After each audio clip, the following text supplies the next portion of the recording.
7 মাত্রা রিক্টার স্কেলে আমাদের রাখা হয়েছিল এবং আমাদেরকে বলা হচ্ছিল যে আমরা যেন আমাদের মাথা এবং হাতকে সুরক্ষিত করি টেবিলের নিচে।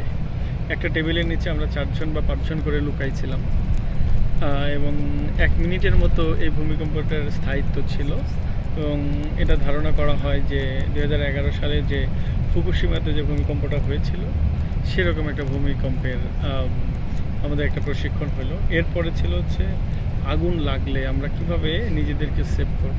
এর আগে আমাদেরকে টিস্যু দেওয়া হয়েছিল, ওয়েট টিস্যু, এবং আমাদেরকে আগে ইনস্ট্রাকশন দেওয়া হয়েছিল কী কী করব। ইনস্ট্রাকশনের পরে আমাদেরকে 4টা ছোট ছোট রুমের মধ্যে পাঠানো হয়েছিল যেখানে আগুন ধরানোর পরে যে কালো ধোঁয়াটা হয় এবং আমাদের প্রচণ্ড ধোঁয়ার মধ্যে এক সাফোকেশনের মতো অবস্থা ছিল এবং হামাগুড়ি দিয়ে দিয়ে বসে বসে আমাদেরকে ওই 4টা রুম পার করতে হয়েছে।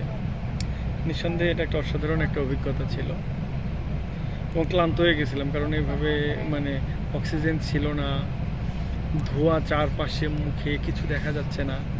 সো মানে একটা রিয়েল লাইফ সিমুলেশন ছিল।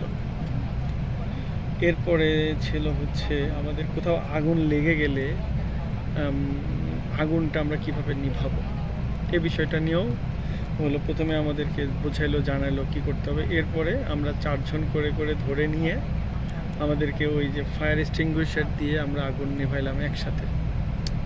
কোথায় আগুনের যেখানে সোর্স সেখানে এই ফায়ার এক্সটিংগুইশারটা মারতে হবে এবং ওই ছোটো এক্সটিংগুইশার দিয়ে যে বড় আগুন নেভানো যাবে না, এই বিষয়ে বলা হলো। এবং আরেকটা জিনিস হলো যে কোবেতেও রাস্তাঘাটে, আমার তো কোবে ইউনিভার্সিটি, কোবেতে রাস্তাঘাটে এরকম ফায়ার এক্সটিংগুইশার আছে, যে কেউ এটা ব্যবহার করতে পারে।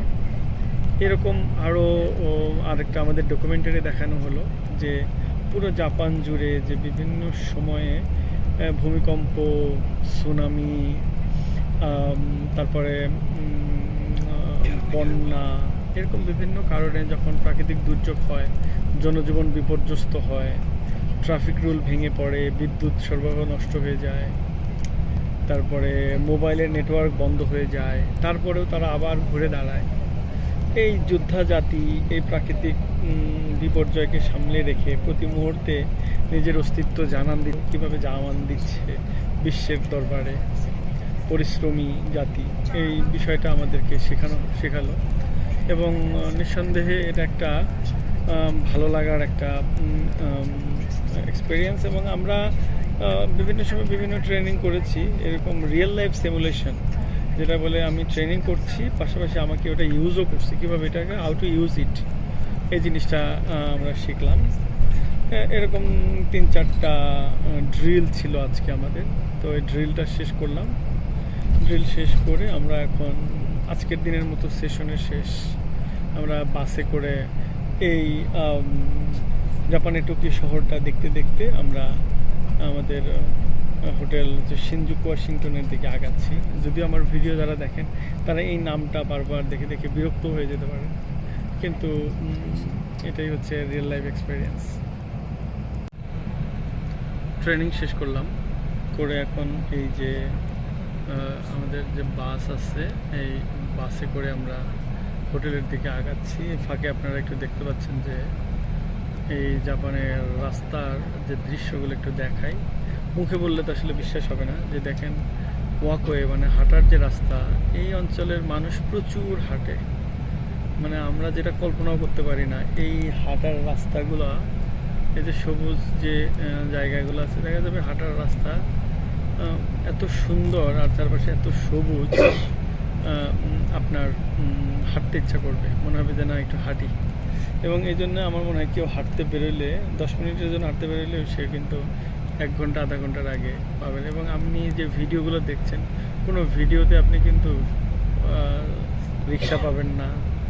এই রিক্সাগুলো এখানে নাই, রিক্সা ভ্যান বা কোনো কিছু এখানে নাই। এখানে ম্যাক্সিমাম হাঁটে, আর সাইকেল আছে, যদি ভেহিকেল ইউজ করে তাহলে সাইকেল আছে, আর হচ্ছে মোটরসাইকেল নাই বললেই চলে। আমার চোখে সারা দিন হাঁটলে আপনি হয়তো 1টা বা 2টা মোটরসাইকেল দেখতে পারেন, এর বেশি আপনি মোটরসাইকেল এই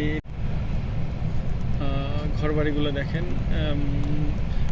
যেগুলো বড় হাই রাইজ বিল্ডিং সেগুলো তো বড়ই, কিন্তু দোতলা তিনতলা ডুপ্লেক্স বাড়িগুলো এখানে আছে।